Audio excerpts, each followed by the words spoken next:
우리 살아가면서 많은 오해를 하고 삽니다. 개하고 원숭이는 만나기만 하면 막 싸운다고 그러잖아요. 개는 꼬리를 들면은 반가워서 꼬리를 들고 막 흔드는데 고양이는 화가 났을 때 꼬리를 든대요. 그러니까 개가 꼬리 들고 오니까 아니 이게 나한테 덤비는구나 이래가지고 개하고 고양이는 만나기만 하면 싸운답니다. 오해죠, 오해. 우리 신앙인들, 우리 성도들에게도 이 교회에 대한 그런 오해가 많이 있습니다. 그래서 오늘 말씀 통해서 여러분들이 지금까지 가지고 있던 오해를 잘 풀고 하나님 앞에 제대로 신앙생활하는 여러분 될 수 있기를 주의 이름으로 축복합니다. 교회가 건물은 아닙니다. 교회가 건물은 아니지만은 그러나 오늘 교회를 건물에 비유할 때 건물에는 기둥이 있죠, 기둥. 그리고 또 창문도 있고 또 지붕도 있고 벽도 있고 그런 여러 가지 이 구조물들이 다 하나가 되어 연결이 되어 가지고 교회를 형성합니다. 비를 막는 지붕이 있어야 되고 바람을 막는 벽이 있어야 되고 햇빛이 들어오는 창문이 있어야 되고 만일에 교회 구조물이 뭐 기둥만 있다면 어떻게 되겠어요? 그게 어떻게 건물이 되겠습니까? 또 창문만 있다면 또 그게 어떻게 건물이 되겠어요? 또 지붕만 있다면은 또 그게 무슨 건물이 되겠습니까? 교회에는 설계도가 있습니다. 교회에는 설계도. 따라하겠습니다. 교회에는 설계도가 있다. 그 설계사는 누구실까요? 하나님이시죠. 그래서 하나님이 설계한 교회, 그 교회에 각자 제 위치와 역할이 있다는 거예요. 따라하겠습니다. 교회에 나의 위치와 역할이 있다. 그래서 기둥은 기둥으로서 건물을 지탱하는 역할을 하고 창문은 햇빛을 받아들이고 바람을 받아들이는 창문을 열 때 바람이 들어오고 이런 역할을 감당하고 또 벽은 여러 가지 공간을 이제 섹터를 정하는 그런 역할을 하고 그래서 자기의 위치에서 자기의 역할을 잘 감당할 때 건물이 든든히 세워져 갈 수가 있죠. 만일에 우리 가정에 창문이 고장이 나가지고 어떤 집은 부실하게 져가지고 창문이 꼭 닫히지를 않는데요. 항상 보면 한 1cm 좀 열려 있답니다. 그럼 추운 겨울날 찬바람이 들어와 가지고 가족들은 추위에 떨게 될 것입니다. 또 때로는 이 창문으로 햇빛이 들어오지 못해 가지고 캄캄한 집에 살 수밖에 없을 것입니다. 또 지붕이 제 역할을 감당하지 못하면 어떻게 되겠어요? 막 비가 올 때는 비가 새고 난리가 나겠죠. 지난 2000년 동안 우리 기독교 교회는 주님의 교회에 부여해 주신 능력과 행복을 많이 잃어버리고 살았습니다. 그렇게 된 이유가 뭐냐? 하나님께서 이 땅에 교회를 세우시고 이 땅의 교회를 통해서 하나님 영광 받으시고 이 땅의 교회를 통해서 하나님께서 많은 사람들을 복되게 하시기 위해서 교회를 세웠는데 이 하나님께서 교회에 주신 능력과 그리고 행복을 교회가 잃어버리고 살아왔어요. 그렇게 된 가장 큰 이유는 뭐냐? 따라하겠습니다. 목사가 해야 될 일과 교인들이 해야 될 일을 오해한 데서 비롯되었다. 2000년 동안 교회의 능력과 행복과 축복을 잃어버린 많은 이유 가운데 하나가 목사님이 해야 될 일과 교인들이 해야 될 일을 오해한 데서부터 비롯됐다는 거예요. 여러분 교회를 축구장에 비유한다면은 축구장에는 첫 번째 누가 있죠?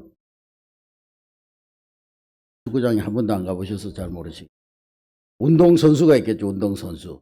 또 운동선수들을 훈련시키는 누가 있어요? 감독과 코치가 있겠죠. 또 운동 경기가 벌어지면은 그 운동 경기에 판정을 하는 누가 있어요? 심판이 있겠죠. 또 누가 있어요? 관중들이 있겠죠. 그 운동 경기를 관람하는 관중들이 있겠죠. 선수들끼리만 뛰면 무슨 재미로 뛰겠습니까? 관중들이 있어야 되겠죠. 그런데 이 운동장의 주인공은 운동선수들입니다. 직접 운동을 뛰는 사람들이 주인공이라고 할 수가 있겠죠. 그리고 감독이나 코치는 뭐 하는 사람이에요? 감독이 안 돼서 모르는 거. 운동선수들을 코치하고 관리하고 훈련시키는 역할을 하겠죠.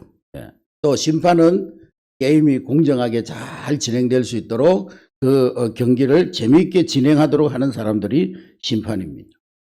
그렇다면 교회에서 운동선수는 누구일까요? 교회에서 운동선수는 누구예요? 우리 한대교회는 이제 이미 다 알고 있습니다만 성도들이 운동선수라는 것 점은 알고 있는데요. 오늘날 많은 교회들이 교회의 운동선수는 목사님이라고 오해하고 신앙생활하고 있어요. 목회는 목사님만 하는 일이고 목사가 교회를 세우는 것이지 성도들은 교회 와서 은혜 받고 복 받고 응답 받고 그렇게 하는 역할이 성도들의 역할이다. 그런 심각한 오해를 하고 우리 교회가 2000년 동안 이 개신교회가 지금까지 이어져 온 거예요. 그러나 하나님 나라 사역의 진정한 운동선수는 목회자가 아니라 우리 성도들 한 사람 한 사람이라는 사실을 여러분들이 명심할 수 있기를 바랍니다. 할렐루야. 따라하겠습니다. 하나님 나라 사역의 진정한 운동선수는 나다. 네, 우리 성도 한 사람 한 사람이 다 하나님 나라의 진정한 운동선수라는 거예요. 근데 많은 교회들이 목사님들이 운동선수 역할을 하다가 목사들이 탈진합니다. 탈진. 그래서 뭔가 교회가 막 잘 되는, 어떤 교회는 진짜 막 목사님의 카리스마에 의해서 교인들은 가만히 있는데도 목사님의 카리스마가 뛰어나가지고 막 교인들이 몰려오고 막 유명세 때문에 몰려오는 교회들도 있어요. 그러면 막 교회가 부흥되면은 성도들이 환호하고 열광하고 막 박수를 칩니다. 그러다가 목사가 헛발질하고 실수하고 넘어지면은요, 들것에 실려 나가면은요, 막 깡통을 집어 던지면서 저 목사, 무능한 목사 꺼져라, 퇴장시켜라, 교체시켜라. 그러면서 막 깡통을 집어 던져요. 소주병을 집어 던지고. 그러고는 목사 퇴장하라는 거예요. 교체시키라는 거예요. 여러분, 이제는 평신도들과 목사가 제자리로 돌아와야 됩니다. 필드에서 열심히 뛰었던 목사가 이제는 감독과 코치의 역할을 잘 감당해야 된다는 것입니다. 그럼 관중은 누굴까요? 관중. 경기를 보고 있는 관중은 누굴까요? 네, 세상 사람들이, 부도자들, 오이코스들. 저 사람들이 하나님 믿는다고 하는데 어떻게 사나 한번 보자. 예수 믿는 사람들은 무엇 때문에 저렇게 행복하게 살아가는가? 예수 믿는 사람들은 무엇 때문에 저렇게 어려움이 오고 환난이 오고 핍박이 와도 감사하면서 살아갈까? 좋은 일을 만나도 하나님의 은혜고 어려운 일을 만나도 하나님의 은혜고 언제나 은혜라고 생각하면서 어떻게 저렇게 당당하게 살아가는가? 세상 사람들은 우리를 구경하는 거예요. 여러분, 그동안 교회에서 운동선수들을 갖다가 다 관중석으로 몰아넣고 감독만 열심히 뛰었어요. 감독만. 여러분, 만일에 월드컵에 각 팀의 실업팀에 있는 감독들, 코치들 이런 사람들로 팀을 구성해가지고 월드컵에 내보내면은 어떻게 되겠습니까? 아마 예선전에서 탈락할 거예요. 우리나라가 그래도 요번에 16강까지 아주 들어갔는데 아마 16강은 뭐 그냥 32강도 못 들어가고 예선전에서 탈락하고 말 것입니다. 목사들만 선수가 되어서 뛰는 교회, 그 교회는 세상을 이길 수가 없다는 거예요. 건강하게 성장할 수가 없다는 거예요. 예? 목사가 혼자서 막 제주 부리고 구설하고 제사 지내고 막 이렇게 하고 성도들은 우리는 굿이나 보고 떡이나 먹자 이런 태도로 신앙생활하는 교회는 결코 세상을 이길 수 없고 하나님이 맡겨주신 영적 전쟁을 수행할 수가 없다는 거예요. 자, 오늘 본문 11절을 한번 읽겠습니다. 11절. 11절 말씀 시작. 그가 어떤 사람은 사도, 어떤 사람은 선지자로, 어떤 사람은 복음 전하는 자로, 어떤 사람은 목사와 교사로 삼으셨으니. 자, 11절에 보면 어떤 사람은 사도로, 어떤 사람은 선지자로, 어떤 사람은 복음 전하는 자로, 어떤 사람은 목사와 교사로 주셨다. 그렇게 말씀하고 있습니다. 자, 사도, 선지자, 복음 전하는 자, 이 사람들은 설교하는 사역을 맡은 사람들입니다. 전문적인 신학 교육을 받고 교회에서 사역하는 전문 사역자들을 말하는 것이죠. 이 사람들은 세상의 세속적인 직업을 갖지 않고 교회에서 생활비를 제공해주고 온전히 교회에서 생활하는, 교회에서 제공하는 그런 생활비로 생활하는 사람들입니다. 이들 중에 사도라는 말은, 성경에 나오는 사도라는 말은 예수님으로부터 직접 부름을 받아서 직접 예수님께 훈련받고 그리고 예수님이 어떻게 살아가는가, 예수님이 가르쳐준 진리가 뭔가, 신앙의 도리가 뭔가, 그것을 예수님으로부터 정확하게 배운 사람들입니다. 그래서 초대교회에서 진리를 가르치는 사람들이었습니다. 거짓된 진리, 참된 진리를 분별해 주는 사람이었어요. 만일에 어떤 교회에서 설교를 하는데요. 이 사람들이 설교한 내용이 사도들이 가르친 내용에 어긋난다. 사도들이 말했던 그 진리와 어긋난다. 그러면은 그건 이단으로 정죄됐어요. 또 뿐만 아니라 그 당시에는 이 도시 저 도시 교회가 세워지 있지 않았기 때문에 사도들이 도시를 다니면서 교회를 개척하고 교회를 세우고 거기에 교회가 세워지면은 지도자를 세워놓고 또 다른 지역에 가서 다른 도시로 가서 교회를 세웁니다. 그래서 세상으로 보냄을 받은 사람들이라는 그런 의미에서 또 사도라고 불렀던 거예요. 따라하겠습니다. 세상으로 보냄을 받은 사람들. 그게 누구라고요? 사도라는 거예요. 그 다음에 선지자들이 있죠. 선지자들은 다른 말로 하면 예언자들. 하나님의 말씀을 대변하는 사람들. 그 당시에는 하나님께서 선지자들에게 직접 말씀하셨어요. 성경이 없을 때 하나님 뜻을 직접 선지자들에게 예언자들에게 전달을 했어요. 그래서 예언자들이 하나님의 음성을 직접 듣고 백성들에게 선포하는 거예요. 또 초대교회 선지자들의 가르침은 이 사도들의 가르침과 배치되어서는 안 되는 겁니다. 만일에 사도들이 가르친 증거와 내용에 비추어 봤을 때 선지자들, 예언자들이 예언하는 내용이 잘못됐다. 그럼 그 선지자의 예언자의 예언은 그건 하나님의 음성이 아닌 거예요. 하나님의 음성으로 받아들일 수가 없는 거예요. 사도들의 말씀에 근거해서 그 사람들의 예언이 참인지 진리인지를 분별했다는 거예요. 그런데 이제 성경이 완성되고 나서 성경 66권이 하나님께서 우리에게 성경 66권을 주면 이 성경 66권은 완전한 계시의 말씀입니다. 따라했습니다. 성경은 완전한 계시의 말씀이다. 성경을 보면 하나님의 뜻을 다 알 수 있어요? 없어요? 없어요? 있죠. 하나님이 이 성경 속에요. 하나님의 뜻을 100% 담아서 우리에게 주셨어요. 첨가할 필요가 없어요. 성경에. 아멘. 뺄 수도 없어요. 1.1획도 변하지 않고 다 그대로 이루어진다 그랬어요. 하나님 완전한 하나님의 계시를 이 성경 66권에 담아서 우리에게 주셨기 때문에 더 이상 예언자가 필요할까요? 필요치 않을까요? 그렇지 않죠. 이제 또 다른 예언이 필요가 없는 거예요. 물론 뭐 생활 속에서 우리가 하나님의 어떤 음성을 순간적으로 듣고 우리의 삶 속에 참고를 할 수는 있지만은 구원에 관한 다른 예언이 필요가 없는 거예요. 아멘. 네, 다른 예언이 필요 없는 거예요. 그래서 이제 성경이 완성된 후에는 완전한 하나님의 계시가 성경을 통해서 드러났기 때문에 그 성경을 해석하고 그 하나님의 계시인 말씀을 해석해서 사람들에게 전하는 그런 사명이 바로 선지자의 사명을 대신하는 거예요. 할렐루야. 그러니까 요즘 하나님 말씀을 풀어서 해석해서 여러분들에게 선포하는 목사님들이 선지자의 사명을 가진 거예요. 그게 또 예언의 말씀이고. 아멘. 우리 예언 그러면은 막 뭐 기도원에 용하다는 어떤 여자 권사님이나 집사님들 찾아가가지고 머리 뒤밀고 막 내일 어떤 일이 벌어나 점쟁이 점치듯이 막 그게 예언이 아니라는 거예요. 하나님이 우리에게 주신 완전한 계시의 말씀을 풀어서 선포할 때 그것이 예언의 말씀이라. 아멘. 자꾸 그런 거 좋아하는 사람은요 영적으로 굉장히 병듭니다. 나중에 보면은요 자꾸 그런 데 쫓아다니고 그런 거 좋아하고 거기에 가서 자꾸 머리 뒤밀고 이러면요 영적으로 병들어요. 틀림없어요. 목사님들 중에서도 그런 거 좋아하는 사람들은 보면 말년이 안 좋아요. 나중에 이상하게 육체적으로 고난을 받든지 자녀들 속에 어려움이 오든지. 예. 하나님 우리에게 완전한 계시의 말씀을 주셨는데 왜 자꾸 그런 데 가서 점쟁이한테 점쳐가지고 무슨 저기 하듯이 거기 가서 물어보느냐. 말씀을 통해서 주의 음성을 들으면 되는. 아멘. 예, 우리 한대교회 성도들 가운데는 그런 잘못된 신앙에 빠진 성도들이 한 사람도 없기를 주의 이름으로 축복합니다. 또 하나님께서 복음 전하는 자를 주셨는데 구원받은 우리 모두는 다 복음 전하는 자의 사명이 있어요. 아멘.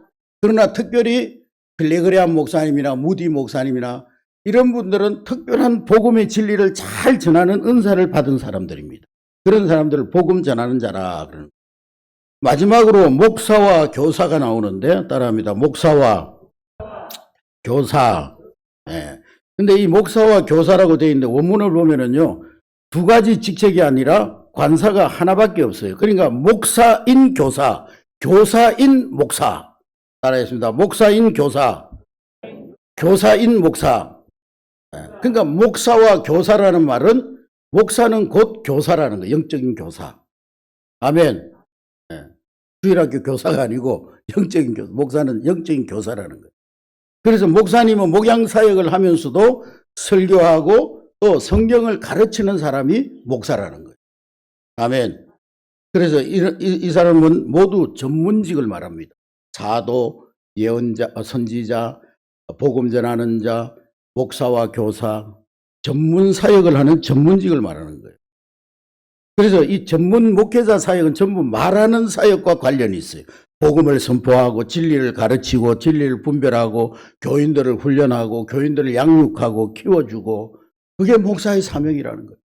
그래서 11절의 말씀에 보면은 목사와 교사로 주셨으니 목사와 교사를 하나님께서 세운 이유가 무엇이냐?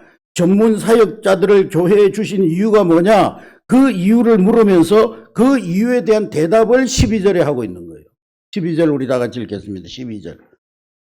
시작. 이는 성도를 온전하게 하며 봉사의 일을 하게 하며 그리스도의 몸을 세우려 하심이라.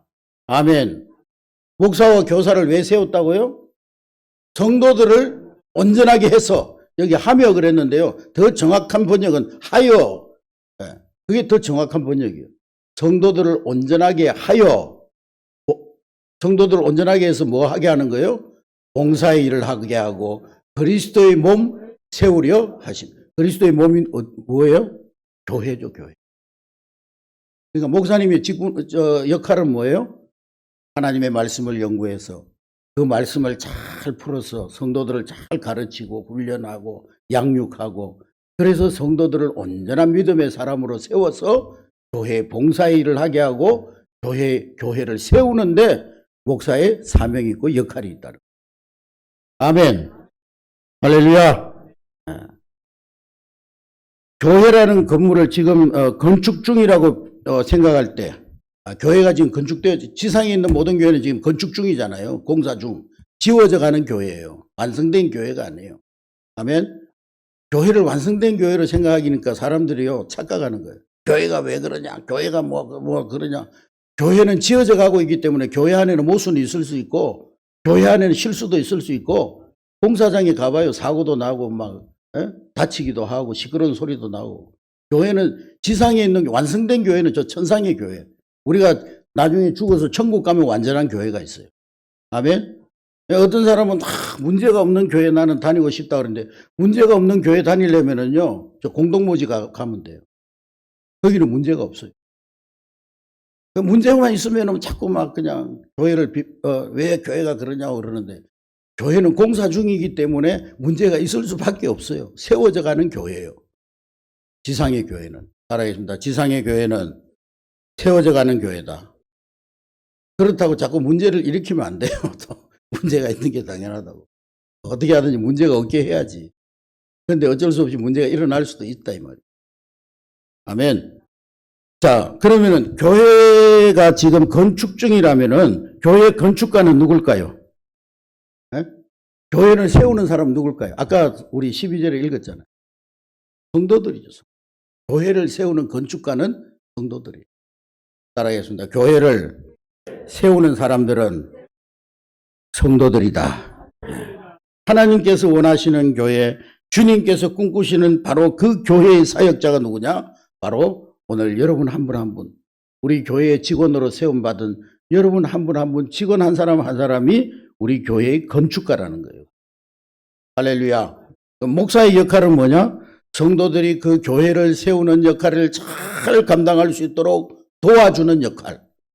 그게 목사님의 역할이라. 여러분들 훈련시켜주는 역할.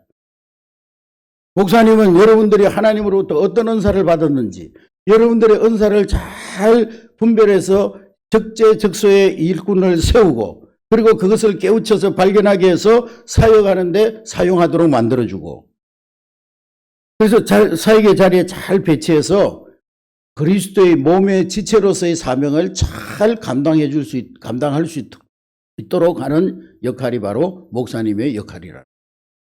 아멘. 이것이 바로 우리 주님이 세우기를 원했던 교회 사역의 역할 분담이라는. 그래서 지난 2000년 동안 이 교회론에 대한 첫 번째 오해가 바로 뭐냐? 교회를 세워나가는 신령한 건축자가 목회자다, 이렇게 생각했던 것입니다. 그래서 성도들은 언제나 피동적이에요. 목사님이 뭐 부탁하면은 그냥 마지못해서 하고, 목사님이 떠먹여주는 그는 뭐 밥이나 먹고, 목회자가 자신들을 돌봐주고 먹여주고 또 뭐 얼러주고 그러기만을 기대하고 있었던 거예요. 그런데 성경적인 원리는 그런 것이 아니라는 거예요. 초대교회는 적어도 그런 교회가 아니라는 거예요. 주님께서 그토록 세우기를 원했던 교회는 바로 그런 모습이 아니었다는 거예요. 신령한 교회의 건축가는 바로 평신도들, 성도들, 또 하나님께 세움받은 직분자들, 성도 여러분인 것을 깨달을 수 있기를 주의 이름으로 축복합니다.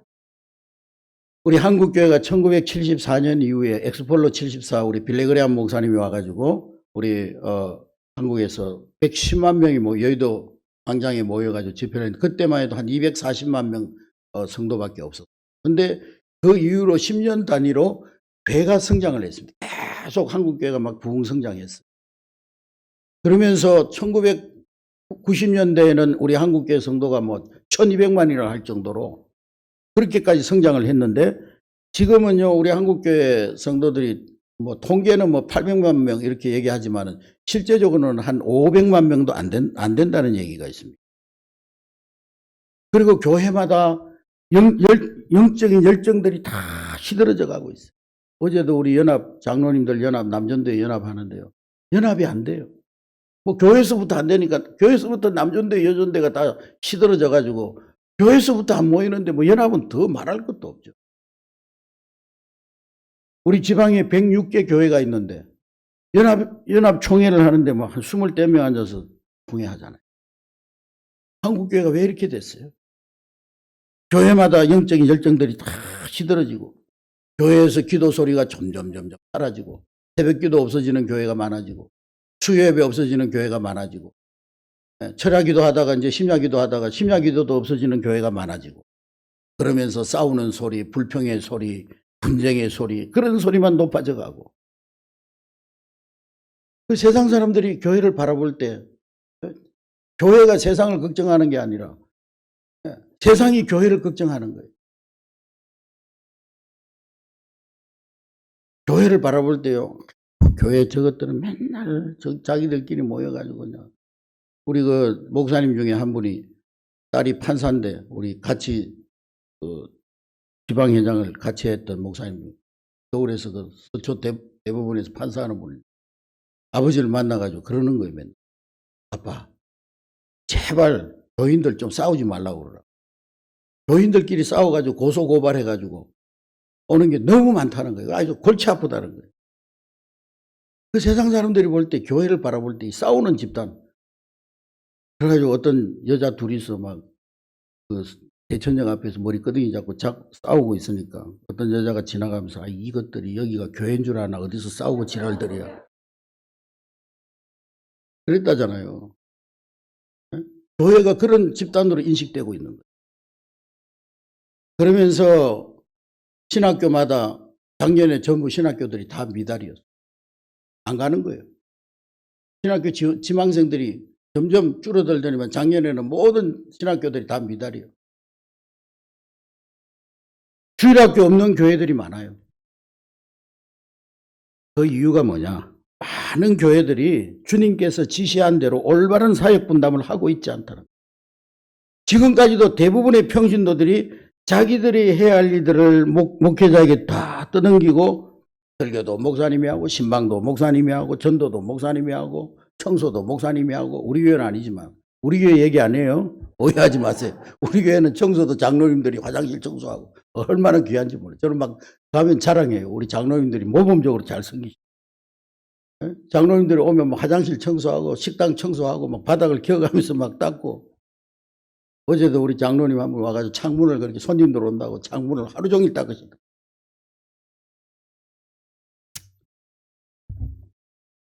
그러면서 평신도들이 자신들의 사역을 목회자에게 다 뺏기고 천국에서 받을 상급, 그것을 목사들에게 다 뺏겨버린 거예요. 그러면서 교회는 점점 병들어가고 성도들은 영적으로 힘을 잃어가고 쇠퇴하고, 결정적으로 그런 모습은 주님이 원하는 교회의 모습이 아니라는 거예요. 우리 한내교회는 이 주님이 본래 세우기를 원하셨던 그 교회의 모습을 회복할 수 있기를 주의 이름으로 축복합니다. 지금까지도 그렇게 이제 우리가 세워져 왔지만 앞으로도 그렇게 세워져 나갈 수 있는 우리 교회가 될 수 있기를 주의 이름으로 축복합니다. 그리고 두 번째 오해는 뭐냐면은, 성도들이 어떻게 생각하냐면은 성도들이 목사님의 목회를 도와준다 이렇게 생각합니다. 맞는 말입니까? 틀린 말입니까? 여러분들이 목사님의 목회를 도와주는 거예요? 뭐 맞는 말일 수도 있지만은, 근데 오해입니다, 오해. 그래서 기도할 때도요, 우리가 목사님의 목회를 잘 돕는 협력자가 되게 해 주시옵소서. 물론 완전히 틀린 말은 아니지만은, 성도들이 목회자의 목회를 도와주는 것이 아니고, 성도들이 하나님이 맡겨주신 이 사역을 잘 감당할 수 있도록 목회자가 성도들을 도와주는 거예요.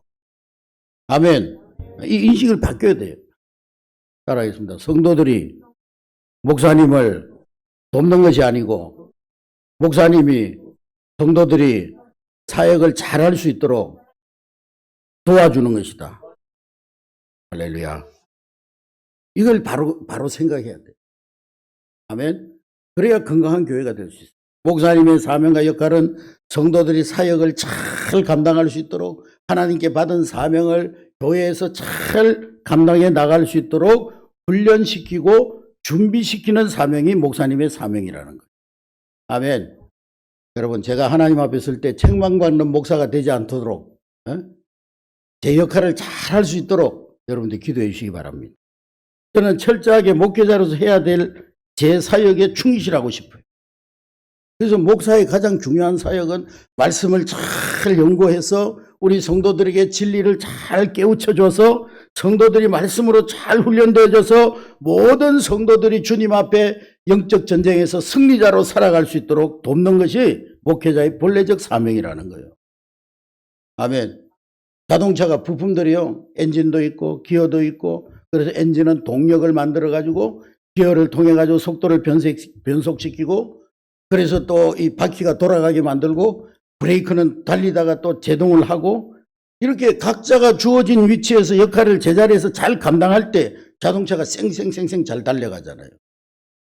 그렇지 않고 자동차 부품들이 전부 엔진 동력에만 의존하고 자기 역할을 하지 않는다고 하면은 그 차는 이미 고장난 차요, 쓸모없는 차요, 폐차시켜야 될 차인 거예요. 목회자는 목회자 일을 잘 감당하고, 우리 성도들은 각자 자기의 위치에서 받은 사명의 역할을 잘 감당하게 될 때, 우리 주님이 오시는 날, 한내교회 직분자들아, 착하고 충성된 종들아, 너희의 사명을 잘 감당하였노라. 내가 예비한 상급 면류관 받아라. 칭찬받게 될 줄로 믿습니다. 그런 면에서 성도들이 교회에 맡은 사역은 의무가 아니라 특권이에요. 특권. 아멘. 따라하겠습니다. 내가 장로로, 권사로, 안수집사로, 집사로, 기관장으로 체험받은 것은 의무가 아니라 특권이다. 부담스러워할 것이 아니라, 부담스러운 짐이 아니라 하나님께서 나에게 주신 축복의 기회예요. 면류관 받을 수 있는 상급의 기회인 것입니다. 그래서 이 특권을 누구에게도 빼앗기지 아니하는 여러분 될 수 있기를 주의 이름으로 축복합니다. 여러분, 에서는요, 팥죽 한 그릇에 자기의 장자의 명분을 팔아먹어버렸어요. 그런 불행한 사람이 되면 안 돼요. 하나님께 받은 장로로서의 사명, 권사로서의 사명, 집사로서의 사명을 세상에 그 어떤 썩어질 것 그냥 거기에 다 바꿔 먹어버리고 상급과 칭찬과 면류관을 빼앗기는 어리석은 자가 되면 안 되는 거예요. 끝까지 나에게 주신 직분을 잘 지키는 여러분 될 수 있기를 주의 이름으로 축복합니다. 할렐루야. 그래서 루터가 일으킨 첫 번째 종교개혁은 사제들이 가지고 있는 성경책을 빼앗아 가지고 평신도들에게 돌려준 것이 첫 번째 종교개혁이라면은, 두 번째 종교개혁이 지금 일어나, 빅헬럼이라고 하는 목사님이 그런 말을 했어요. 이제는 두 번째 종교개혁이 일어나야 되는데, 두 번째 종교개혁은 뭐냐? 목사들의 손에 있는 사역을 빼앗아서 성도들에게 돌려주는 것이다. 그게 우리 한국교회에 일어나야 될 두 번째 종교개혁이라는 거예요. 아멘. 교회 공동체 안에서 우리 한례교회 목사는 목사의 역할을 잘 감당하고, 장로님들은 장로님으로서의 역할을 잘 감당하고, 또 권사님들은 권사님으로서의 역할을 감당하고, 또 안수 집사님들은 또 그 위치에서 사명을 잘 감당할 때 우리 교회가 든든하게 건강하게 하나님 기뻐하시는, 하나님이 설계하신 그 아름다운 교회로 세워져 갈 줄로 믿습니다. 할렐루야. 자, 교회 공동체 안에서 오늘은 직원 헌신 예배고 세미나니까 제가 한 5시까지는 할 거니까 바쁜 분들은 빨리 돌아가시기 바랍니다. 교회 공동체 안에서 평신도들이 가장 중요한 사역은 주로 소그룹 셀 안에서 이루어집니다. 기관이나 셀이나 또 어떤 사역팀에서 일어나게 됩니다. 저희 교회가 이제 새해 34개 셀로 재편성을 했는데요. 셀에서 어떤 집사님은 교인들을 잘 돌보고, 셀원이 아파할 때 가서 어루만져주고, 또 문제가 있으면 상담을 잘 해줘가지고 그 문제에서 또 해답을 얻게 하고, 또 다른 사람들이 고민을 이야기하면은 내 일보다도 더 진지하게 들어주고, 셀원들과 더불어서 같이 시간 보내는 것을 좋아하고. 그런데 셀에 모이면은 또 성경 말씀을 함께 나눠야 되는데, 또 어떤 집사님은 성경을 가르치는 은사가 있고, 그래서 이분이 성경을 가르치면서 말씀을 나누면서 다 자기 삶에 적응하고, 그러면서 서로 은혜를 받습니다. 때로는 막 눈물을 흘리면서 자기의 삶을 고백하면서 서로 은혜를 나눕니다. 셀 안에서는 그 어떤 고민도, 그 어떤 회개도, 그 어떤 문제도 다 수용돼야 되는 거예요. 아멘. 그리고 셀 안에서 나눈 얘기들은 밖에 나가서 얘기하면 안 되는 거예요. 네?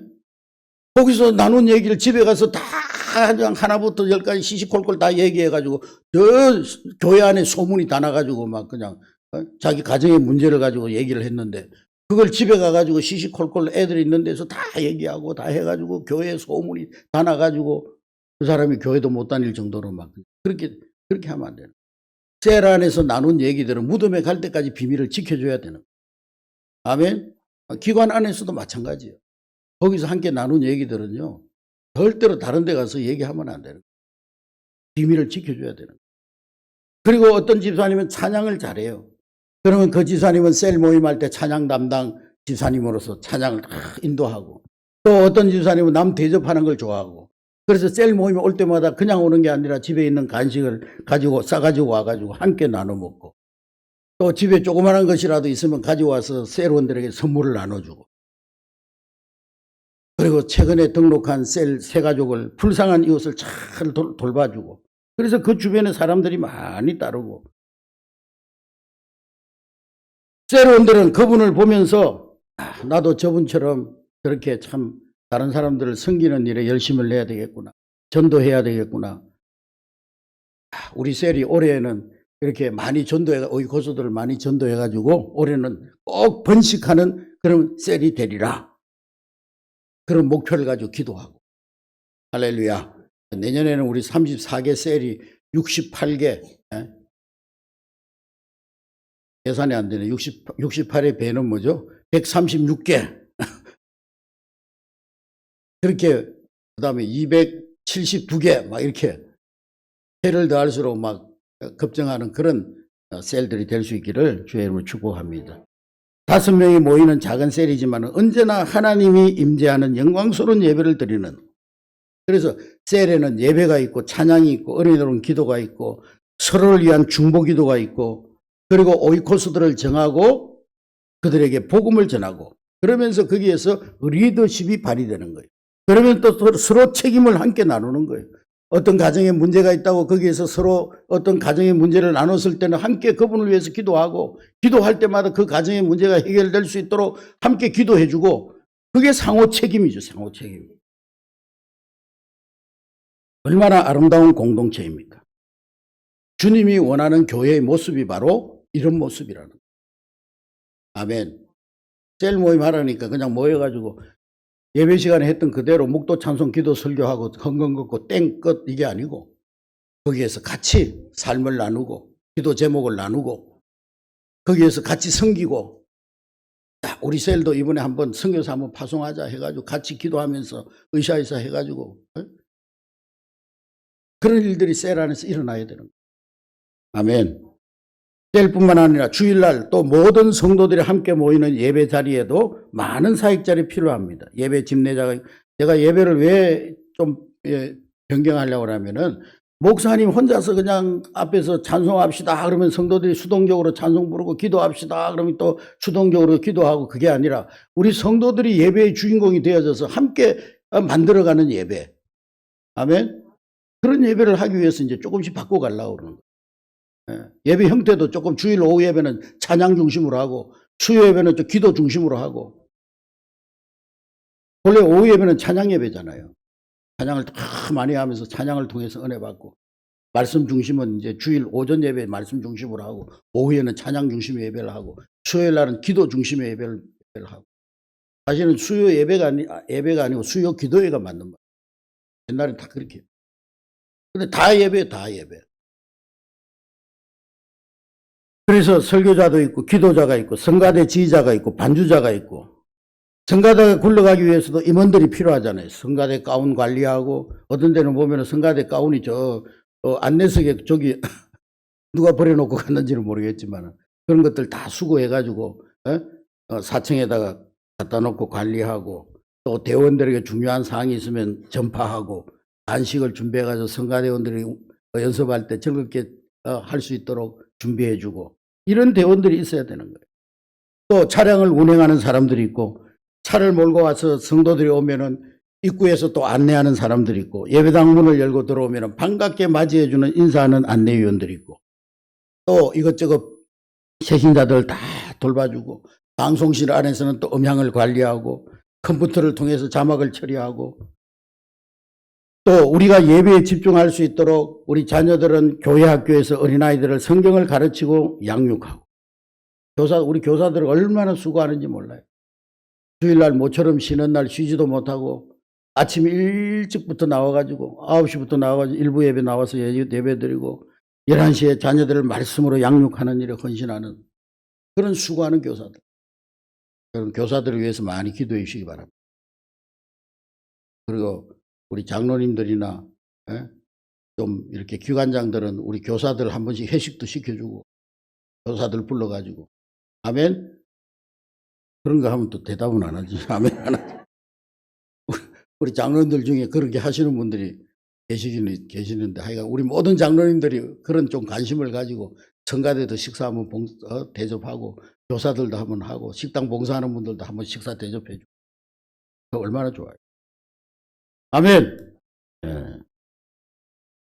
또 예배 후에 식사하는 걸 위해서 밥을 짓는 사람, 반찬 만드는 사람, 설거지하는 사람 이런 모든 사람들이 수고를 하고 있어요.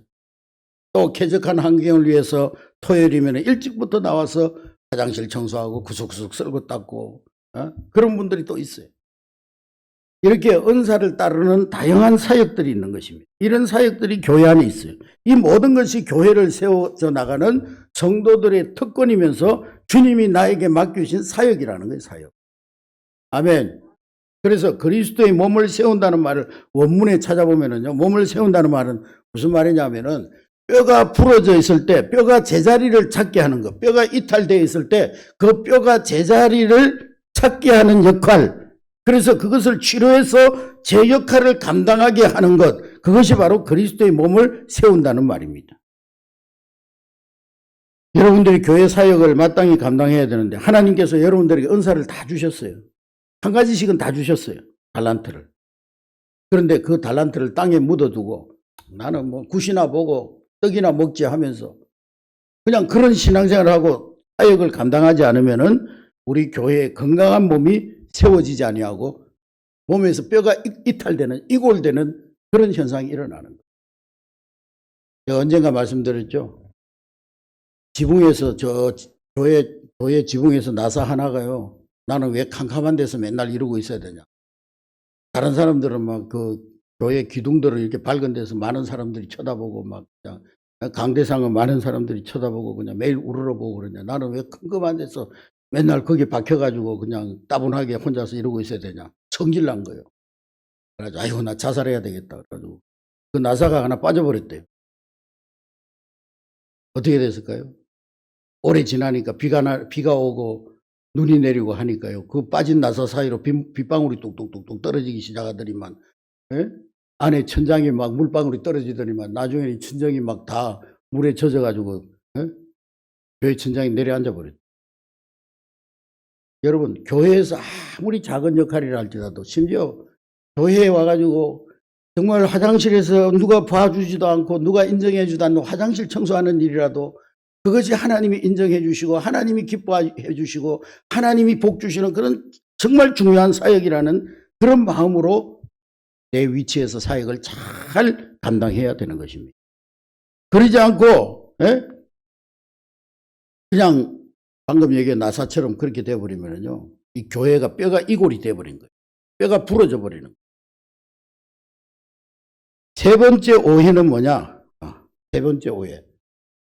세 번째 오해는 우리가 교회를 세우기 위해서 사역 현장 소그룹에 참여할 때 많은 사람들이 자기 나름대로의 설계도를 가지고 와요. 이것 또한 오해입니다. 교회는 물론 나의 교회이지만은, 내가 교회를 사랑한다는 면에서는 나의 교회이지만은, 궁극적으로 교회는 누구의 교회예요? 주님의 교회. 아멘. 그리스도의 몸이에요. 그리스도의 몸. 주님의 교회예요. 그러니까 교회는 내 교회가 아니라 주님의 교회예요. 그러므로 교회 사역을 감당할 때는 내 마음의 뜻이 아닌, 내가 설계한 교회의 설계도가 아닌 주님의 뜻을 물어야 되는 거예요. 아멘. 하나님, 우리 한내교회가 어떻게 세워지기를 원하십니까? 하나님이 기뻐하시는 교회의 모습이 무엇입니까? 그 설계도를 물어야지. 아멘. 교회의 설계도는 나에게 있는 게 아니에요. 주님께 있는 거예요. 내 설계도는 틀린 설계도예요. 내가 이렇게 하면 멋진 교회를 이룰 수 있다고 생각하고, 내가 이렇게 땀 흘려 열심히 하면 된다고 생각하고, 여러분, 건물을 세우는데 설계도가 따로 있는데 내가 생각하기에 이렇게 했으면 좋겠다 하고 설계도하고 전혀 다른 일을 내가 한쪽에서 하고 있다면 그 건물은 열심히 세우면 세울수록 부실 건물이 되거나 불법 건물이 됩니다. 중공검사가 안 떨어져요. 만일에 우리 비전센터 지을 때 목사가 그냥 혼자서 한 구석에서 그 설계도하고 관계없이 막 다른 일을 했다고 그러면 어떻게 되겠어요? 설계도를 따라서 해야지. 불법 건물이 되고 마는 거예요. 그래서 교회의 모든 사역자들은 하나님께서 우리에게 보여주신 교회의 설계도를 바로 보면서 그 설계도대로 따라하겠습니다. 같은 말, 같은 마음, 같은 뜻으로 같은 열매를 맺어야 한다. 할렐루야. 따로 놀면 안 되는 거야. 내 설계도 가지고 내가 이렇게 하면 좋겠어. 내 설계도 가지고 따로 놀면 안 되는 거예요.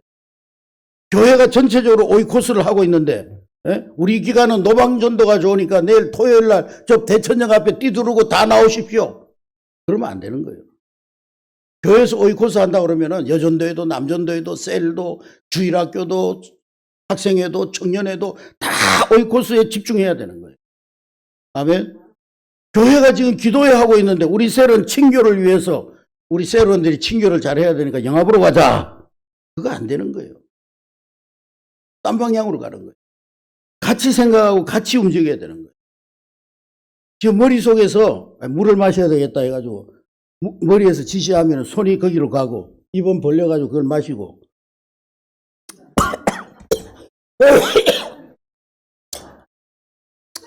나이 드니까 자꾸 사리가 잘 들리고 할머니들 밥 먹을 때 물부터 마시는 이유를 알았어요. 사례를 잘. 목구멍은 또 물을 갖다가 밀어 넣어가지고 위는 또 거기서 잘 소화를 시키고 이래야지. 아니 머리에서 물 마시라고 그러는데 손이 저쪽에 해가지고 그걸 뭐라고 그래요? 장애인이라고. 장애인, 지체장애인. 여러분, 나의 설계도를 주님의 십자가에 못 박아버려야 되는 거예요. 아멘.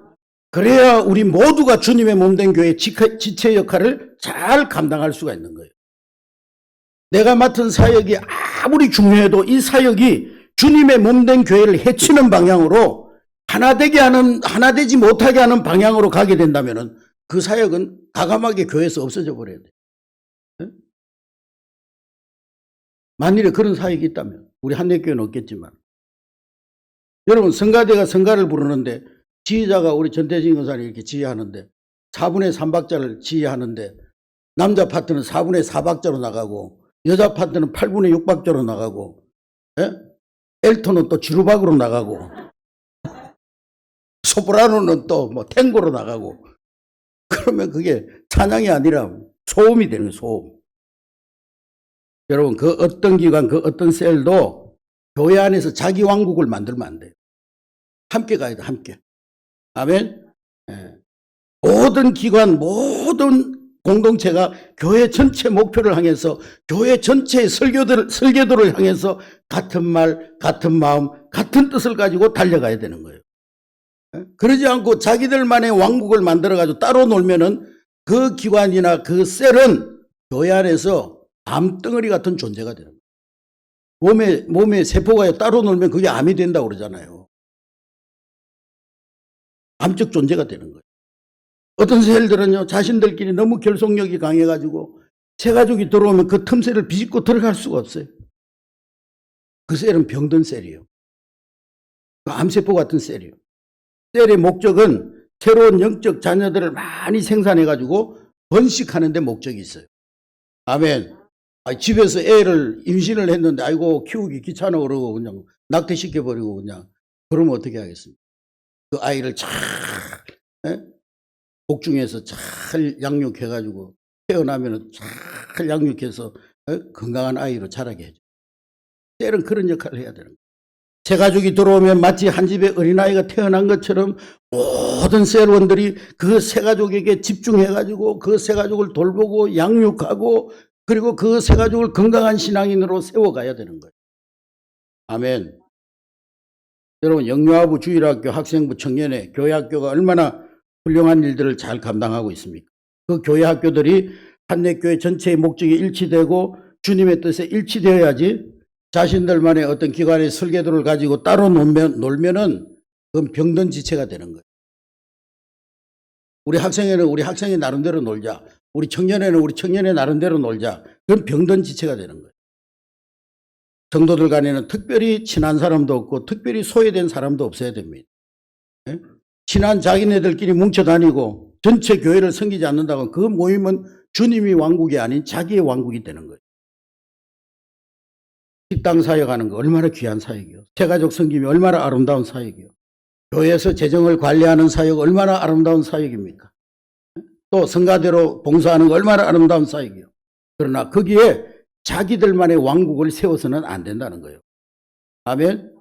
주님의 몸된 교회를 섬기고 교회 전체 목적에 일치되게끔 주님을 섬기는데 한 방향으로 달려가야 되는 거예요. 우리 한 방향을 바라보고 같이 다 달려가야 되는 거예요. 아멘. 때로는요, 사역하다 보면 기관들끼리 사역에 충돌이 일어날 때가 있어요. 네. 사역에 충돌이 일어날 때가 있어요. 그러나 그러한 때에도 교회의 전체 방향을 생각하고 서로 양보할 줄 알 때 어떻게 하는 것이 우리 교회 전체의 부흥을 위해서 더 바람직한 방향일까? 그것을 생각하면서 양보할 줄 알 때 자기 왕국을 세우지 않게 되는 거예요. 아멘. 우리 여전대, 우리 남전도회, 우리 주일학교, 우리 청년부, 우리 성가대 좋아요. 그러나 우리만의 여전대, 우리만의 무슨 청년회, 우리만의 어떤 성가대 하나님 기뻐하시지 않습니다. 우리만의 왕국을 세워서는 안 돼요. 나의 왕국을 죽이고 너의 왕국을 십자가에 못 박고 개인의 왕국을 십자가에 못 박을 때 하나님의 아름다운 왕국이 우리 한내교회 안에 건설되어지고 세워져 갈 줄로 믿습니다. 할렐루야. 간혹 어떤 분은 그런 분이 있어요. 목사님, 저도 셀 모임에 참석하겠는데 그러나 좋은 사람들이 모인 분위기 좋은 셀에 저를 넣어주세요. 은혜로운 셀에 저를 넣어주세요. 그러면 제가 그 셀에 참여하겠습니다. 그렇게 말하는 사람들인데 그런 사람들은요. 그 사람이 그 셀에 들어가면 은혜롭지 못한 셀이 될 가능성이 많아요. 신앙생활 자체를 포기해야 돼, 그 사람은. 여러분, 사람들이 모인 공동체는 언제나 문제가 있기 마련입니다. 그런데 문제가 아니고 그 문제를 어떻게 극복하느냐, 그게 건강한 신앙생활이죠. 그 문제를 통해서 내가 주님의 몸된 교회를 어떻게 섬길 수 있을까? 그 문제를 극복해 나가면서 우리는 하나님 나라의 상급을 쌓아가는 거예요. 할렐루야. 문제를 극복해 가면서 주님의 몸된 교회의 아픈 상처를 어루만지게 되는 거예요. 아멘. 또 어떤 사람은 교회 안에서 세상적인 어떤 이권이나 세상적인 그런 교제를 원하는 사람이 있어요. 우리 한대교회는 그런 분이 한 분도 없는 걸로 제가 파악하고 있습니다. 어떤 분은 저 교회 가면 규모가 크고 신자들이 많으니까 내가 저 교회 가면 내 사업상 이익이 있을 거야. 저 교회 가면 내 사업 파트너를 찾을 수 있을 거야. 장사가 잘 될 거야. 이런 숨은 동기를 가지고 교회 안에 들어오는 사람들이 있어요. 그런 사람들이 교회 소그룹에 참여하게 되면요, 그 소그룹은 머지않아서 상처를 받고 분열되고 다툼이 일어납니다. 나의 이기적인 유익을 위해서 교회에 참여하는 게 아니에요. 주님의 몸된 교회를 세워가기 위해서 교회에 참여하는 거예요. 할렐루야. 또 어떤 분들은 그룹 안에서 나와 똑같은 정치적인 태도를 취해줄 것을 기대하는 사람이 있습니다. 그래서 교회의 모임에서 자기의 어떤 정치적인 취향을 자꾸 주장하는 사람들이 있어요. 자기의 정치적인 성향만 언제나 옳다고 말하는 사람들이 있어요. 여러분, 셀에서 모일 때나 기관에서 모일 때는 절대로 정치적인 얘기하면 안 되는 거예요. 다 입장이 다를 수 있기 때문에, 그 교회는 다양한 사람들이 모였기 때문에 자기의 특정한 어떤 정치적인 입장을 자꾸 강요하고 그걸 자꾸 주장하다 보면은요, 이 정치적인 이야기는 굉장히 민감해요. 목사님들끼리도 얘기하다가 싸우는 적이 많아요. 그래서 저는 정치적인 얘기하면 입 닫고 가만히 있어요. 가만히 있는 게 상책이에요. 그래서 어떤 목사님은 저보고 회색 분자라고 그러더라고요. 회색 말 안 하고 가만히 있어요. 회색 분자라서 그런 게 아니고 다툼과 분쟁이 일어나기 때문에 그냥 가만히 있는 거예요. 여러분, 우리가 하나님을 배워가고 신앙생활 협력하게 해도 너무나 시간이 모자라는데 셀 안에서 왜 그런 분쟁과 다툼이 일어날 수 있는 요소를 가지고 있는 얘기를 해가지고 셀이 어렵게 만들고 셀이 막 분쟁하게 만들겠습니까? 어떤 분은 셀에서 상처받기 싫다고 셀에는 참여하지 않고 그냥 주일날 대그룹 예배에만 참여하겠다는 사람이 있습니다. 그것 또한 무책임한 신앙생활입니다. 여러분, 어떻게 성도들이 오늘 본문에 성도들이 온전하게 된다고 말씀하고 있습니까?